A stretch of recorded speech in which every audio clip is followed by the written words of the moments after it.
ஜல்லிக்கட்டு போட்டியில் முதல் பரிசு வெல்லும் மாடுபிடி வீரர் கார் மற்றும் சிறந்த காளைக்கு டிராக்டர் பரிசாக வழங்கப்பட உள்ளது. பொங்கல் பண்டிகையை முன்னிட்டு நாளை மறுநாள் அவனியாபுரம் ஜல்லிக்கட்டு போட்டி நடைபெற உள்ளது.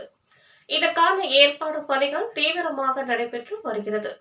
அவனியாபுரம் ஜல்லிக்கட்டு போட்டியில் அதிக காளைகளை பிடிக்கும் சிறந்த மாடுபிடி வீரர்களுக்கு 8 லட்சம் மதிப்புள்ள நிசான் கம்பெனி கார் பரிசாக வழங்கப்பட உள்ளது.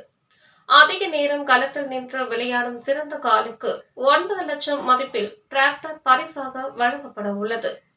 பொங்கல் பண்டிகை முன்னிட்டு நாளை மறுநாள் அவனியாபுரம் ஜல்லிக்கட்டு போட்டி நடைபெற உள்ளது. இதற்கான ஏற்பாடு பணிகள் தீவிரமாக நடைபெற்று வருகிறது.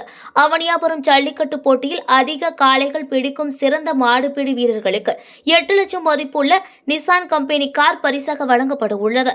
அதிக நேரம் களத்தில் நின்று விளையாடும் சிறந்த காளைக்கு 9 லட்சம் மதிப்பில் டிராக்டர் பரிசாக வழங்கப்பட உள்ளது என அறிவிக்கப்பட்டுள்ளது.